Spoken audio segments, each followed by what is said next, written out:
everybody, Sarah here. So today I'm going to be reviewing Bill and Kathy Love's book, The Corn Snake Manual. But before I do that, I need to give away the last book that I reviewed last month, Corn Snake, very obviously a corn snake, by Lewis Henry. If you comment on a book review video, then your name goes in a hat, or in this case, a box, because I couldn't find a hat. To win that book the next time that I do a book review. It's free shipping in the US, so if I pull your name out of this right now, just email me down below and we will get it set up so that you can get your book. Okay, there's not very many names, but they're down there, so I'm just gonna pull one out, maybe. And we have Sue Willits. Maybe, if my camera will focus. There we go. So if that is you, please send me an email at my email address, sarahssnakeshop@gmail.com. I'll put it in the description, and I will send your book out to you for free if you are in the US. Also remember that my book is available on my website. It's a corn snake morph book that pretty much goes over the histories of the corn snake morphs. So if you're interested in that, check it out on my website as well. That is also in the description. Okay, I'm going to jump in to reviewing this book. As you can see, I have a lot of things in here, but they're not necessarily negatives. They're just things that I wanted to highlight in the video. I do want to remind everybody the three main criteria that I judge the books on, and those are: 1, how good the actual information is in the book. How accurate is it? 2, is the book as detailed as it advertises itself as? And how in-depth does it go in general? And 3, how good is the writing / how easy is it to read? So those are the three main criteria. 1 is more the information. 1 is how is it as advertised? Does it meet up to expectations? And 3 is just sort of how good is it written? In each of these criteria, I will be giving a book a 1 out of 10 rating, and then we'll average the 3 at the end. So let's jump into this book. I do want to mention before I go any further that anything that I say in these videos is definitely not to attack the individual person who wrote any book, or to make them feel bad or anything like that. And if you do not like someone's book, please do not go message them or go after them or anything like that. These are just my opinions, and that's it. Literally just my opinion. So you don't have to trust my opinion on a book. I am trying to be as non-biased as possible with having my 3 main criteria. I feel like those criteria are pretty non-biased, but again, if you disagree with me or with someone else, just remember it's just an opinion and has no reflection on the individuals who wrote this book. So the first thing that I'm going to do is go through each of the criteria in the book, where the book sits with those criteria, and then I'll go over some quotes at the end. The first criteria being how good or in-depth is the information, and the information is amazing in this book. I really couldn't find much of anything in here that I would really dispute. The book is over 20 years old now, though. This was a 2000 edition of this book, and it's 2022 now, so some of the information is outdated. That's just is how it is. 20 years of a hobby is a long time, and a lot of information is going to grow and change and move a little bit, so some of the information was a little bit outdated, but not a whole lot. It really gave a good idea of where, what you should do in any walk of life when it comes to corn snakes. Everything from what to look for when you're purchasing a corn snake, or how to breed corn snakes, or general corn snake care, even down to different ailments that snakes can have, as well as some morph information. So generally speaking, I think that no matter where you are in your walk of life, this book has a lot of good information that you are going to want as someone who likes corn snakes. I think that the only gripe that I really had was a photo near the end of the book, which was supposed to be a hurricane motley corn snake. This is the photo. I am having to hold it up to the screen because I do not have this photo to put up for you guys. But there is what is labeled Hurricane Motley in the book. And to me, it is pretty obvious that snake is a hybrid, and I think that almost anybody else who has ever dealt with jungle corns, which is a cross between a corn snake and a California king snake, I think anybody who has experience with those and would look at this would probably agree with me that it's most likely a hybrid. However, with the descriptions that she gives, the photo itself almost doesn't matter. So I would definitely give this book a 9 out of 10 on the accuracy of information. It pretty much gave everything that you need to know, just with some outdated information now. I would say at its time it probably would have been a 10 out of 10 because it had everything you need to know for the most part. Just some of the things, like there's some companies in here that she lists that are no longer in business and stuff like that.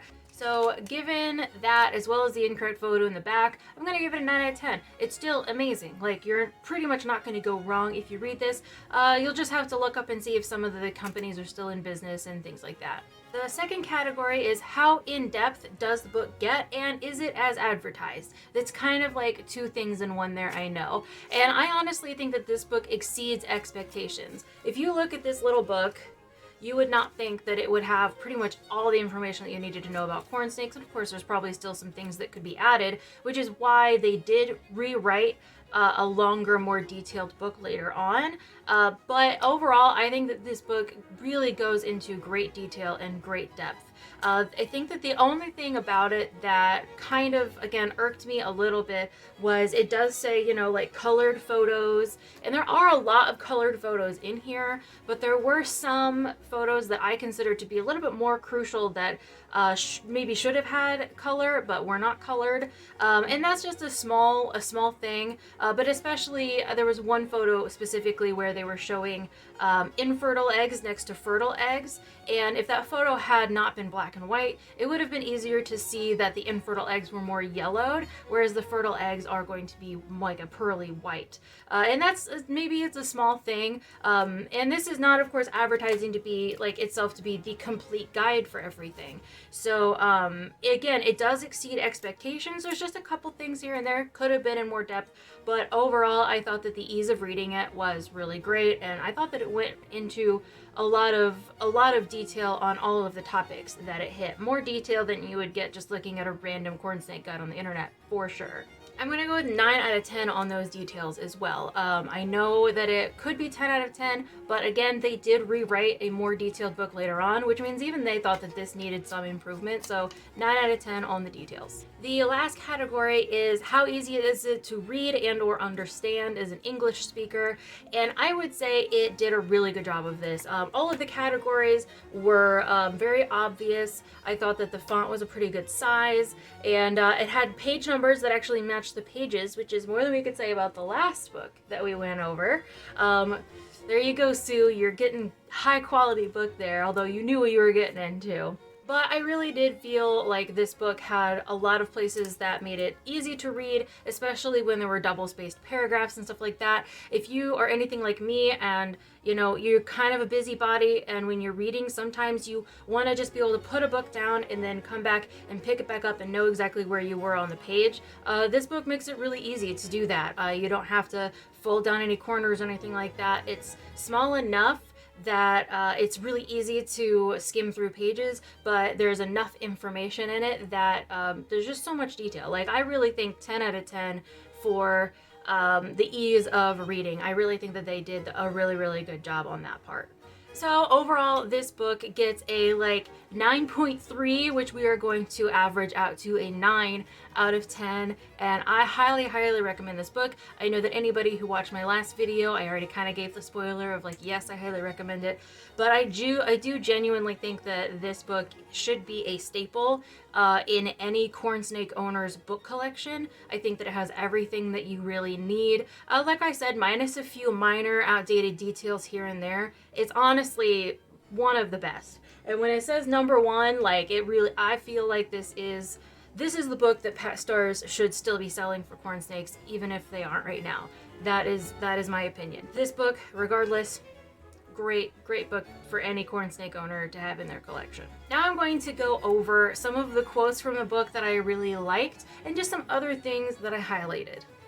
As you can see, there are a lot of things that I marked in this book. That doesn't mean we're going to go over all of them. It was just places that I marked so that I could reference them myself when I was writing all this script. Again, remember, if you do want this exact copy, it'll be this copy that I send you, leave a comment, any comment, doesn't matter, you can type a period, that's a comment.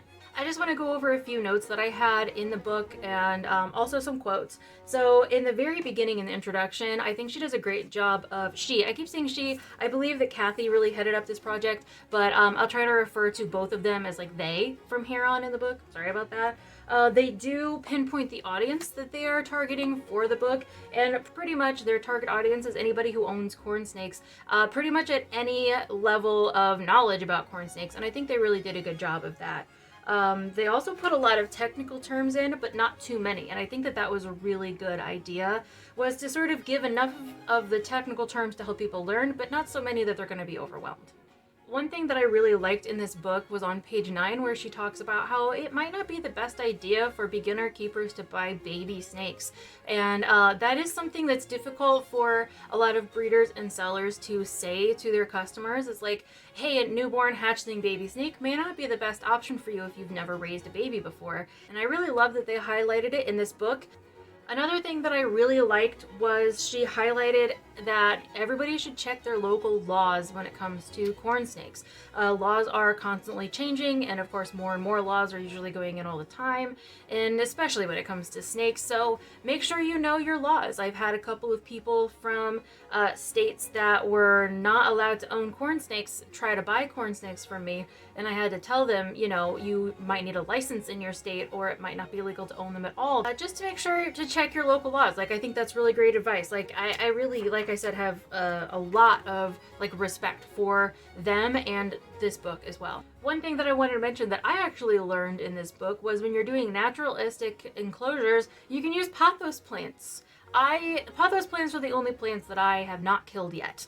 I have had so many different plants that I try to keep alive. I've had snake plants, I've had succulents, I've so many plants, but the pothos plants are the only ones that I can keep alive, and if I can keep it alive, you can probably keep it alive. And if you're looking for something more natural to put in your tank, they recommend that you can put pothos plants in your tank and have them grow naturally in there. So even though I didn't know that before, now I do, and I thought I would pass that on to you guys in case you don't get a copy of the book, even though I think you should get a copy of the book. They also mention the difference between heating and lighting, which I think is really important. They do talk about how heat lights are an option for some people, but there's also other light options for actual like UV rays. And I've talked about that off and on my channel before, and it's another thing that I just thought was really great that they highlighted, because again, not a lot of places that you will look at online as far as care guides go really solidify that difference, and I think they did a really good job of that in the book.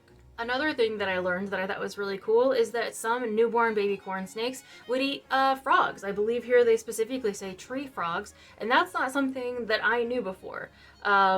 I had known that they would eat lizards, but I didn't know that they would eat frogs, and so that's just an interesting little tidbit of information.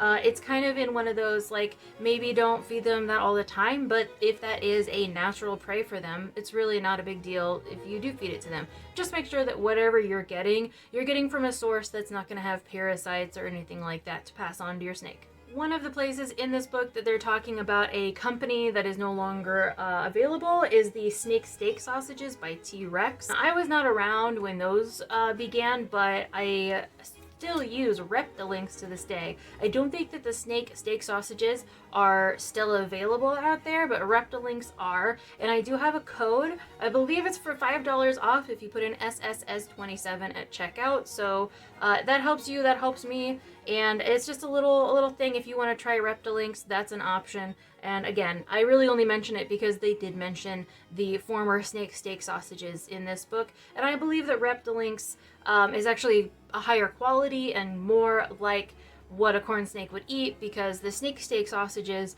had removed a lot of the fur and stuff like that, whereas Reptilinks keeps all that stuff in, and snakes need all of the animal to be healthy. One place that I thought was kind of funny was when they were talking about feeding baby snakes and trying to get the baby snakes on frozen thawed rodents. And here they specifically say to thoroughly impregnate a Pinky Mouse with another object to feed. I'll let you guys read it, but I just thought it was kind of funny to use. That's just not the terminology that I would have used. It's fine, it works, it's just thoroughly impregnating. Those are just two words that I just never thought would be in the same sentence together when it came to snakes. There's another piece of information in here that I thought was questionable, so I decided to look it up. On page 32, they talk about how freezing is a humane way of euthanizing maybe some hatchlings that were not doing very well, or maybe something that came out deformed, something like that. And while freezing is not necessarily inhumane for reptiles, it is recommended that you cool them first and then freeze them, not just taking them from normal temperatures to freezing them. It doesn't specifically say that in here, and that's just one reason why it's more of a 9 out of 10 than a 10 out of 10. You know, if you're going to recommend freezing animals, and maybe that was considered humane back when this book was written, so I'm not, you know, I'm not saying that it's like bad information. Just like now they are finding that freezing straight from, you know, normal temperatures to freezing is not as humane. And they do recommend, if you are going to use freezing as a form of euthanasia for reptiles, to cool them first so that their body starts to slow down and then eventually shuts off. I know that's a little bit graphic, but I did want to mention it since it was in the book.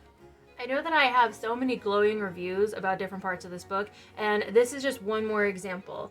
In the section about breeding, they talk about how sexing snakes is like the essential first step to breeding them. And I thought that that was really good advice, because I cannot tell you how many people come to me and they want to breed snakes, and maybe they are even breeding snakes, and they still can't tell the difference between males and females when they're buying or selling or breeding or anything like that. And that was one of the very first things that I learned how to do. And I mostly just learned it from videos on the internet and a lot of Kathy Love's books. And Kathy Love also had some videos online about how to do that.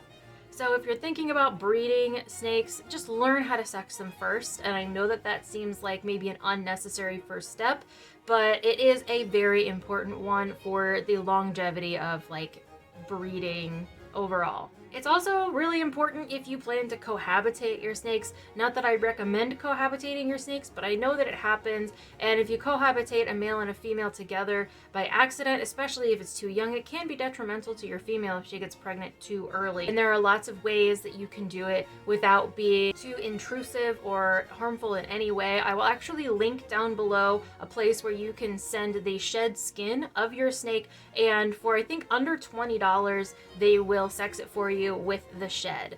It's quick, it's easy, it's non-invasive or non-intrusive, and it will get you the answers that you need for a really cheap price, and you won't have to worry about putting your snake in any kind of unnecessary risk, or maybe you're just curious about what you have.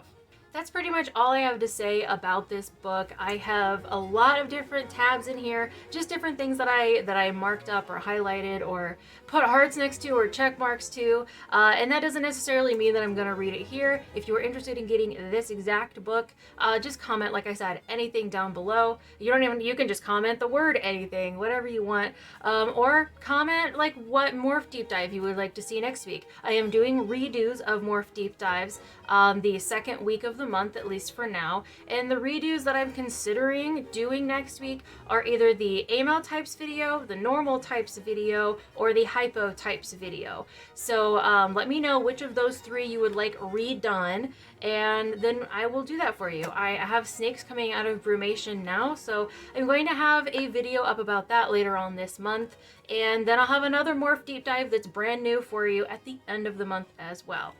Thank you all for watching this video, and I will see you in the next one.